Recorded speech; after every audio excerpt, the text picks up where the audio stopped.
Jobe Bellingham is one of the Championship's best players. There has been a severe improvement in his statistics this season. I think he's an excellent player. And in this video, we're going to be talking about what a team might get in terms of Dortmund, Manchester United, Arsenal, in a player like Jobe Bellingham and what Sunderland have managed to do to get him to this level. Make sure you like, comment, and subscribe, and let's get into it. So in 2023, Sunderland made the brave choice to spend £3 million on Jobe Bellingham, a really unproven Jobe Bellingham, and stick him in their midfield. And it was an absolutely wise choice. The profile of Jude Bellingham and the stories about his younger brother Jobe maybe getting to his level or maybe even surpassing that level was in the ether, but Sunderland have managed to develop him to a level right now of which all these heavyweight giants are looking at him, and Sunderland have done an absolutely fantastic job. Now, the big question right now, with all respect from going to Birmingham to Sunderland, was can he handle the pressure? Sunderland, a very expectant fan base. Sunderland, a very passionate fan base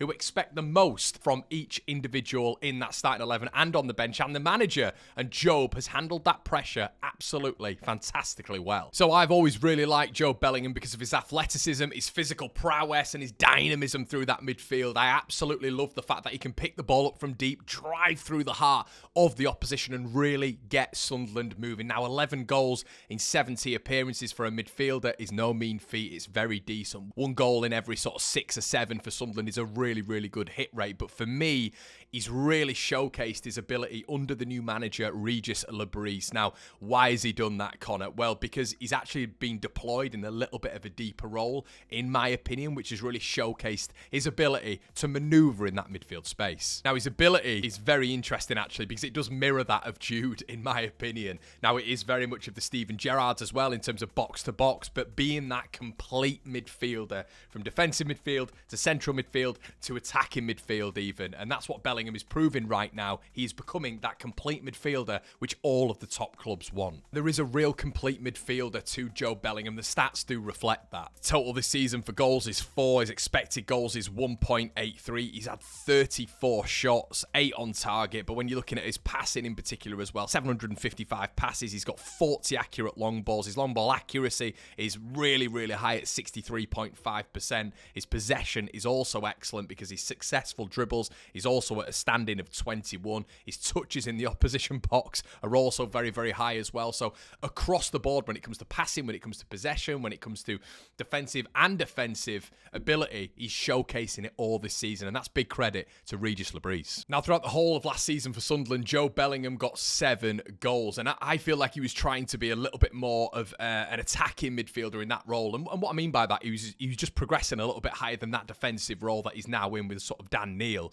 So I think there was a little bit of an expectancy for Jobe to get forward, and there was an expectancy for him to deliver, and he did that last season. You know, a year younger, 7 goals. It's a really, really good tally, obviously, behind Jack Clark last season. However, this season, he's already on those 4 goals. He's got 40% of the season left, and there is a reason right now that Jobe Bellingham seems to be developing every single year, every single match. And when Sunderland don't have him, in my opinion, in that midfield, you can definitely tell, and that was illustrated in particular yesterday against Stoke City in the 2-1 loss. Now, there's a comparison to Jude Bellingham consistently. Listen, 19 years of age, and with what he's doing right now, I absolutely love the management of Jobe and Jude Bellingham. The mum and dad almost just seem to keep them so grounded, obviously with Jude at Dortmund, and when offers were coming in before he was at Dortmund from Manchester United, from other clubs, he wanted to go to Dortmund, he wanted to play minutes, and I feel like that's the same with Jobe Bellingham. Massive club in Sunderland, he wants to play minutes, he wants to compete, and his athleticism and physicality are getting better and better, and his numbers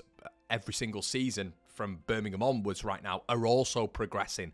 So he's on an upward trajectory right now. And in football, there isn't a rush all the time. And I feel like we get sort of indoctrinated into that way of thinking. There needs to be a rush. They need to move on right now. But you're at a big club. You're under a really good, prosperous manager who's developing his side of his game as well. And he's working with you nicely. Now, Jobe has thrived at Real Madrid almost in a front 3. You know, I feel that Ancelotti's deploying him extremely high. He's getting into the box so often. But it's interesting right now now how Jobe under Régis has been deployed a little bit more in a deeper role, but that deeper role is only going to complete his midfield plethora as well, because we know he can go forward. He was a little bit more advanced last season. Now, just adding that little bit of discipline to his game will only improve him. Now, at the time of recording, the statistical comparison between Jobe and Jude is really interesting. So Jude at 19, 134 games, 14 goals and 20 assists, whereas Jobe at 19 has 116 games, 16 goals and 5 assists. So you can't really compare the assist numbers there, but the goals are really interesting there, and it just shows Jobe's constant threat going forward. And at 6'3",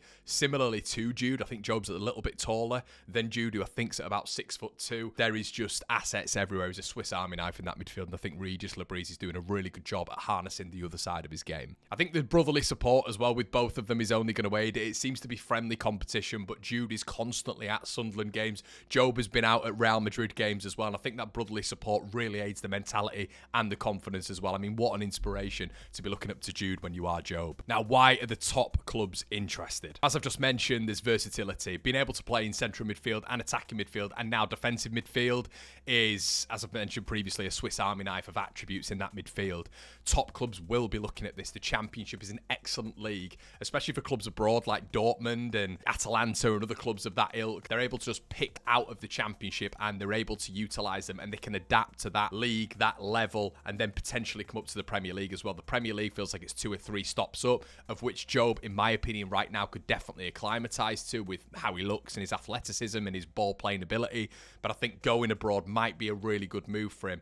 But there is 1 and 2 and 3 and 4 and 5 reasons as to why the top European ilk are looking at him right now. And as I've mentioned, despite playing deeper this season, Jobe Bellingham has what every single club wants when it comes to attributes. He's a goal scorer. And I think potential for growth is another thing. Clubs like Arsenal, Man United, Dortmund in particular, look at his football IQ, but they look at his maturity as well. Dortmund in particular will look at his potential for growth, and maybe then a potential for a sell-on in there as well, of which we've seen before with his brother. But that sort of trajectory of growth is absolutely massive, but that's only fostered by a good work ethic, a good football IQ, and a grounded individual. Sunderland's valuation of him as well at 20 million quid. For a lot of clubs right now, that would be an absolute drop in the ocean. It's nothing. We know how crazy football's gone, but for Sunderland, that would be a lot of money. I think them holding out, you're going to get a bigger transfer fee in the summer, and good news for Sunderland fans is Jobe's essentially committed his future to the end of the season to Sunderland. He's not gone beyond that, but for right now, he's mentioned in several interviews, what shirt am I wearing? It's the white and red shirt. So yeah, that's really enthused a lot of Sunderland fans. I can understand that, because you're going into maybe the back part of the season with Chris Rigg, Enzo Lefebvre, we've talked about in another video, and Jobe Bellingham as potentially midfield 3. Potentially, there's an option for Régis to go to a 4-3-3, and that's what Enzo Lefebvre brings, but it's also keeping hold of Jobe Bellingham, which is only going to aid that. So Sunderland's stance is keeping hold of Jobe till the end of the season. Absolutely correct way of going about it. If you can get that team up to the Premier League, if you can get Jobe Bellingham up to the Premier League, they're in 4th right now, 3 points behind Leeds United at the top of the table. If you can get Sunderland into the top 2 and promoted, you are going to get an inflated fee, of course, for Jobe Bellingham. He might even stay for a first Premier League season. If you've got Enzo Lefebvre there as well, and he's had a good season, and you're able to buy him, and then you've got the youth of Chris Rigg in that midfield as well, that is a really, really good basis for something good at Sunderland. I think the potential suitors we know are Arsenal, we know are Manchester United, who are probably going to come strong again in the summer, but how will Jobe react to this? It's not a foregone conclusion like it has been with other clubs,